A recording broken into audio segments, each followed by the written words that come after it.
Þá ætlum við að halda áfram hérna í föstudagsþættinum sem við tökum að þessu sinni upp hérna í innbænum fyrir framan örkinn hans Nóa og næst komið að því að tala aðeins hljómsveitina Systir Sister og myndband sem við ætlum að fá að frumsýna í þættinum hérna rétt á eftir og fengið helminginn af Sister, það verðum ekki með Systir Sister, við erum bara með Sister. Nei, bara með Sister. Og svo leikstjórans á myndbandinu. Helga, kannski bara byrjum að spyrja út í lagið sjálft. Já, hvað vil ég vita? Já, hvað getur sagt okkur um? Þetta lag svona, ég myndi segja kannski að það fjalli einhverja svona gamla drauga sem allir væntanlega eiga. Ég held að ég verð að segja það. Og þetta bara svona, já, í grófum dráttum. Svo náttúrulega bara, já, fólk túlkar það bara eins og það vill. Og ég hef heyrt stundum bara svona, já, heyrðu þetta út af textunum. Já, ok, þetta er alveg flott, sko. Já. Þannig að... Skiptir kannski ekki öllu máli? Nei, kannski ekki öllu. En þið systurnar sem sagt eruð í Systir Sister? Já, en hún ekki reyndar hérna nú. Já, í ljóðsveitinni og hvað er mörg S í því? Ég ætla að beint í myndbandi, sko. Þeir fóru ekkert auðvitaðstu leiðina í gerð myndbandsins. Þeir fóru alla leið út í Hrísey. Já. Hjara veraldar. Úr borginni. Já. Við tókum bara krú frá Reykjavík og hvað er skemmtilegra heldur en að fara til Hríseyjar. Af hverju tóku þá ákvörðun að taka allt myndbandið þar? Voru ekki að reyna að elda sólina? Já, samt ekki, sko.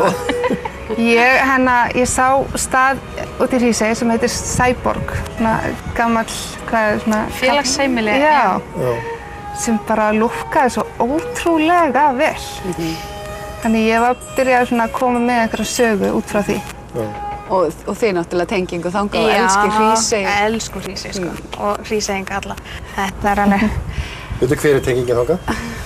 Já, mamma, pabbi og sumarhús, þannig að við vorum þarna sem krakkar og það var svolítið skemmtilegt að fá að prófa að taka upp þarna. Það var svolítið öðruvísi. Við fengum náttúrulega aðstoð frá ótrúlega mörgum aðilum. Já, bara Hríseyingar alveg eðal fólk, þannig að það var bara mjög gaman og mjög mikil hjálp sem við fengum. En hvað getur þú sagt okkur um myndbandi? Það er svona svolítið sérstakt. Já, það er svolítið sérstakt og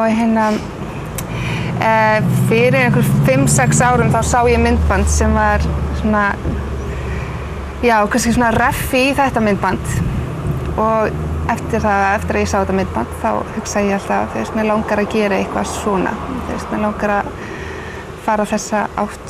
Áður en við sýnum það, kannski hvers vegna langaði þið að sýna það og hvers vegna langaði að leggja þessa áherslu?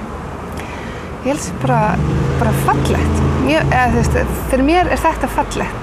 Það er fallegt að sjá fólk sem fer út fyrir kassa sinn og bara brýst út úr vananum og gerir eitthvað sem langar til að gera, sama hvað öðrum finnst. Og sjá umfjallanir núna undanfarið sko það að vera íslensk kvikmyndagerðar kona, eins og það vanti allavega að vera, tala um að búið til sér sjóð fyrir kvikmyndagerðar konur. Hvernig er að vera kvikmyndagerðar kona á Íslandi í dag? Er nóg að gera? Það má alltaf vera meira að gera, en það er, bara kvikmyndagerðar fólk á Íslandi, það er bara töff. En það er svalt og erfitt. Það er svalt og það er erfitt. En auðvitað bara eins og allir hafa kannski tekið eftir það er búið að skera mikið niður úr kvikmyndasjóði og það er ekkert allir sem fá tækifæri að gera mynd til dæmis í fullri lengd. En samt sem áður, alveg rosalega stór hópur sem að gera eitthvað svona sjálfstætt, eins og opna nýjar sjónvarpsstöðvar og hellingur, í gangi. Og er ekki líka ágætis tækifæri að fá að gera tónlistarmyndband? Algjörlega.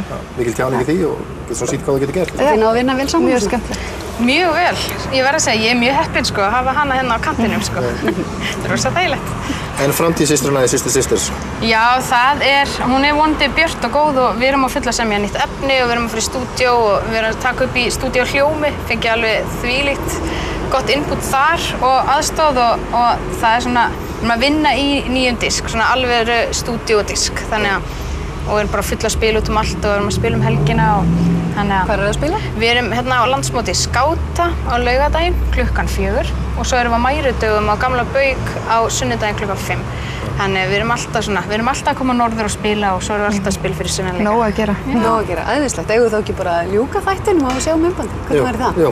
Og fyrir það sem ætla ekki á mærdaginn, þeir geta farið á eld í Húnaþingi eða ætla að fara á bæjarhátíð. Já. En endilega að fylgjast með þeim og líka fylgjast með vinkonum okkur áðan. Kvenfélaginu Skjóna. Já, Skjóna. Já. Skjóta. Já, Skjóta. Herðu, takk fyrir komuna, við skulum sjá þetta myndband. Og við segjum góða helgi, hvort heldur sem er á eld í Húnaþingi, mæridögum eða bara undir teppi.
Asking why.